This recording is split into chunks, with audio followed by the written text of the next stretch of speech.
And like I really do have a bone to pick. I really do have a bone to pick with fat people. Like I do.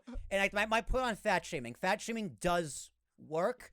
It just has to be the right person, right? Like Well, if it's your best friend, right? I have a perfect example. And you of this fat too. shame someone, like you in here with my cousin Michael, right? And he lost a shit ton of weight.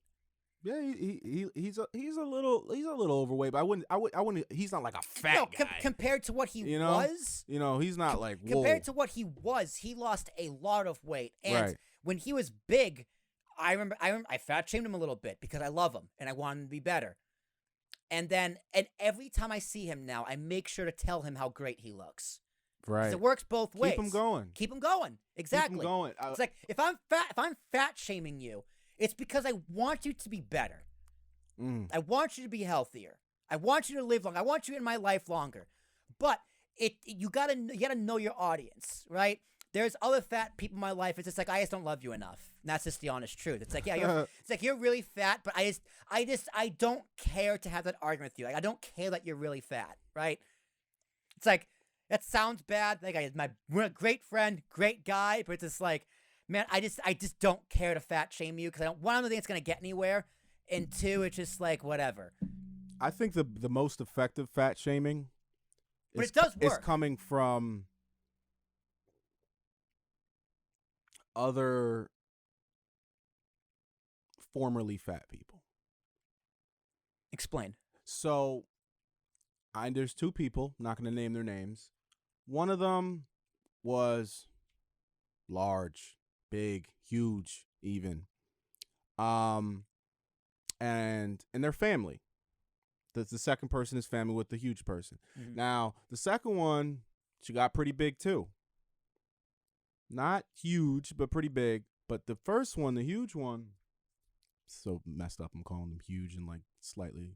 But anyway, lost tons of weight, like 100 pounds.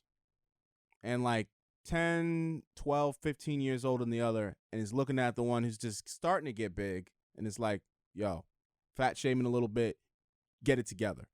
But the message isn't the same coming from a skinny person calling somebody fat. It's from a person who was fat. Yeah, and it still is a little. It still is a little bit overweight, but is on that journey and is further along. Yeah. So I think the message.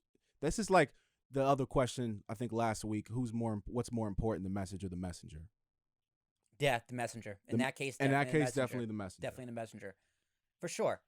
Yeah. And I think this country has a big problem with weight and health in general, right? Because now it's just like I understand the idea and the sentiment behind body positivity. It's ironic. It's all ironic. Really is ironic. The way that unhealthy, not in recent times, but the way that unhealthy eating is so embedded in the quote unquote American culture, but what's also equally embedded in the culture is perpetuating the perfect body images in the media. It's like, it's very ironic. And it's like, yo, we eat like, this is like culturally, this is kind of how we're eating. Like think about stereotypical New York. It's like halal, big hot dog with like relish. Halal guys, you know what I'm saying? Like big old hot dog with like relish and all the accents, onions packed on, you know what I'm saying? Caked on. Like this is the type of stuff that like we're used to culturally. But then look at the ads. And I'm saying not so much in recent time, because now there are like body positive things with plus size models and things like this. And some of them look great. Yeah. There was one, I forget what it was, who it was. She wasn't big enough for me to remember her name, but you know, she was on the cover, I think, of Vogue or some like girly magazine or whatever. Right. And people, particularly on the right, were saying, you know, like, this is disgusting, you know, this isn't good for health and yada, yada, yada. I took a look at the picture, I'm like, yo, she looks fine as hell.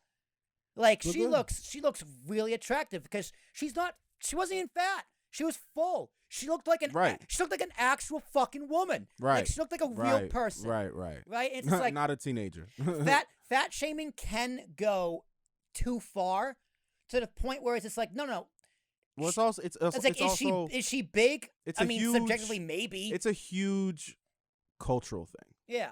But like this woman in particular, she looked amazing. Was she like a typical model? No. But she looked healthy. She looked very healthy. Like the whole like big is beautiful thing makes me sick. Because like I mean, yeah, beauty's in the eye of the beholder, sure. But you know what's beautiful? Healthy. Healthy is beautiful. If you're healthy, you're fucking sexy. Yeah, I mean that kind of there's so much gray area, especially with like culturally of what is fat, what is big, Yeah. what is overweight. Well, his You know, normally some guys I hang out with, there'll be a girl that is, you know, or you know, a guy or a girl that is of a certain weight, and I'm like, oh, she's attractive, and he's like, oh, she's kind of fat. well, see, normally Christian because we got all these things. We got chubby, we got thick. You know what I'm saying? Full. I like we the got word full. thick with 2 C's. Mhm. We got full. We got like I guess obese. I don't know, but there's a lot of gray area. Yeah, it's a spectrum. And that's what it comes sure. down to, like the subjectiveness of it all. Of like, oh, you think that's normal. I think that's kind of, or you know, you think that's normal. I think that's kind of fat. Or I think that's normal. That's kind of skinny. Well, but it all depends on who you're talking.